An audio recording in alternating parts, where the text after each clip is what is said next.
AK-47 यह ऐसी खतरनाक असॉल्ट राइफल है जिसके इस्तेमाल से दुनिया भर में हर साल करीब 2.5 लाख लोग मारे जाते हैं। लेकिन क्या आप जानते हैं कि 20वीं सदी के इस सबसे खतरनाक हथियार को बनाने वाला शख्स कोई इंजीनियर नहीं बल्कि एक अनपढ़ इंसान था। हम बात कर रहे हैं मिखाइल कलेशनिकोव की, जिसका बनाया AK-47 राइफल न सिर्फ दुनिया भर की फौजें इस्तेमाल कर रही हैं बल्कि आतंकियों का भी ये सबसे पसंदीदा हथियार है। आज इस वीडियो में हम आपको AK-47 राइफल बनाने की पूरी कहानी बताएंगे आपको कि कैसे दुनिया की सबसे बदनाम बंदूक को एक अनपढ़ इंसान ने बनाकर तहलका मचा दिया और कैसे 74 साल बाद भी ये बंदूक राइफलों की दुनिया का शहंशाह बनी हुई। दोस्तों, ये AK-47 राइफल का क्रेज ही है कि आज भी ज्यादातर लोग इसे एक शब्द ही समझते हैं, जबकि यहाँ A का अलग मतलब है, K का भी अलग मतलब है और 47 का भी मतलब अलग ही है।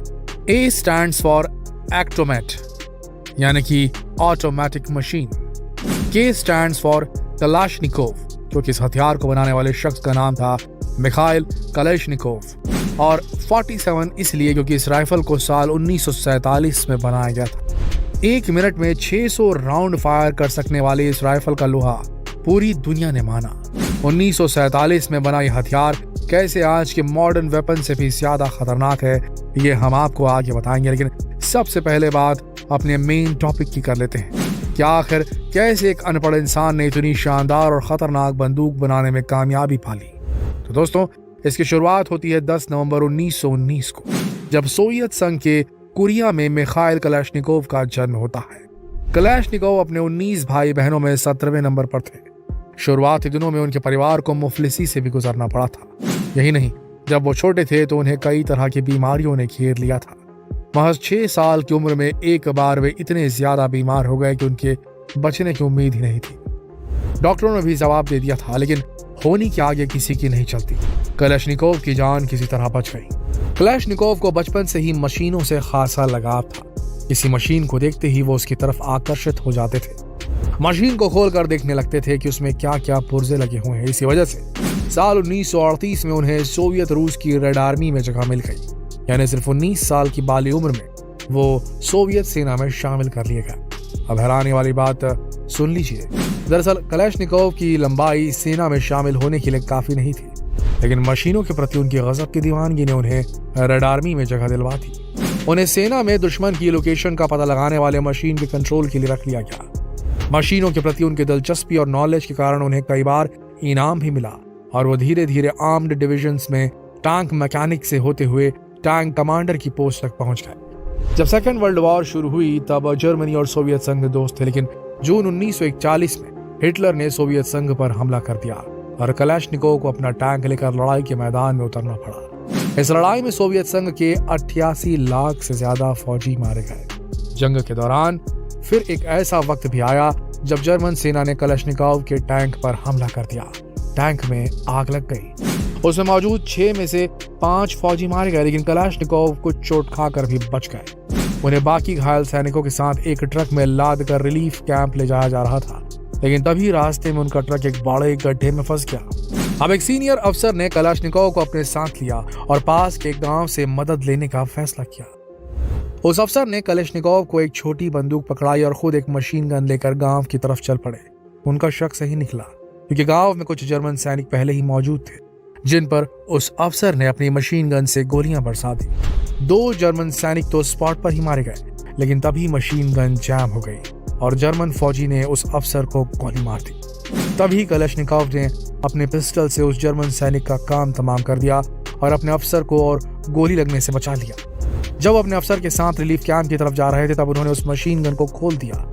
कलेशनिकोव ने देखा कि उसमें पानी की कुछ बूंदें चली गई थी, जिसकी वजह से गन ऐन मौके पर जाम हो गई। रास्ते में उन्होंने कई सोवियत सैनिकों को अपने हथियारों को कोसते हुए भी देखा। बस यहीं से कलेशनिकोव के मन में एक ऐसी राइफल बनाने का ख्याल आया जिसका निशाना अचूक हो और जिसे किसी भी मौसम में कैसी भी सिचुएशन में आसानी से इस्तेमाल किया जा सके। वैसे भी घायल होने की वजह से कलेशनिकोव फौज में बने रहने के लिहाज से अनफिट हो ही गए थे, इसलिए उन्होंने अपना पूरा ध्यान एक बेहतरीन राइफल को बनाने में लगा दिया। 5 साल लगे, कई डिजाइन बनाए, फिर उसमें सुधार करके उसको एडवांस बनाया और फिर वो दिन भी आ गया जब सबका ध्यान उन पर गया, क्योंकि साल 1947 में उन्होंने हथियारों के डिजाइन का एक बड़ा मुकाबला जीत लिया था। दरअसल इस कंपटीशन में 2 और हथियार शामिल थे। इस मुकाबले में हथियारों को 3 टेस्ट पास करने थे, जिसमें हथियारों को पानी और रेत में पूरी तरह डुबा कर भी टेस्ट करना था। बाकी दोनों हथियार ये टेस्ट पास नहीं कर पाए और कुछ फायरिंग के बाद ही जाम हो गए, लेकिन कलेश्निकोव का बनाया राइफल सारे टेस्ट में अव्वल रहा। ना तो पानी से उसे कोई फर्क पड़ा, ना ही रेत से।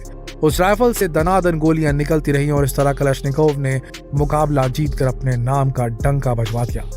उस वक्त की सोवियत सरकार को भी वो डिजाइन पसंद आ गया और उनके डिजाइन पर जो बंदूक बनी उसे नाम दे दिया गया AK-47 एवटोमैट कलेश्निकोव, साल 1947 का मॉडल। 7.62 mm कैलिबर के साथ वाटर प्रूफ होने की वजह से इस राइफल को खूब पसंद किया गया। इस राइफल का पहला बैच सोवियत सरकार ने क्लासिफाई करके रखा, यानी बहुत सीमित लोगों को दिया, लेकिन 1949 में ये सोवियत फौज की स्टैंडर्ड इशू राइफल बन गई और उसी साल कलेश्निकोव को ईजेफ के उस प्लांट में भेज दिया गया जहां ये राइफल आज भी बनाई जाती है। वहां कलेश्निकोव ने कई और आविष्कार किए। कलेश्निकोव ने कड़ी मेहनत से बनाई इस AK-47 राइफल में कई बातों का ध्यान रखा था। इसे रूसी सैनिकों की समस्याओं को ध्यान में रखते हुए बनाया गया था। रूसी सीमाओं पर काफी ठंड होती है, जिसके कारण सैनिकों को मोटे मोटे दस्ताने पहनने पड़ते थे, जिसके चलते उन्हें बंदूकें चलाने में परेशानी आती थी। कई बार तो ऐसा भी होता था कि निशाना चूक जाता था और राइफल का ट्रिगर तक नहीं दबता था। यही कारण है कि AK-47 सीरीज की बंदूकों में ऐसी कई खूबियां हैं जिसमें इसे बिना ट्रेनिंग लेने पर भी आसानी से चलाया जा सकता है। कुछ और खूबियों की बात करें तो फुल लोड होने के बाद भी इस राइफल का वजन सिर्फ 4 किलो रहता है। इससे 1 मिनट में लगभग 600 राउंड फायर किए जा सकते हैं, यानी कि 1 सेकंड में 10 गोलियां। ये इतनी पावरफुल है कि ये कुछ दीवारों, यहाँ तक कि कार के मेटालिक दरवाजे को भी भेद कर उसके पीछे बैठे इंसान को मार सकती है। बंदूक की नली से गोली छूटने की रफ्तार 710 मीटर प्रति सेकंड होती है।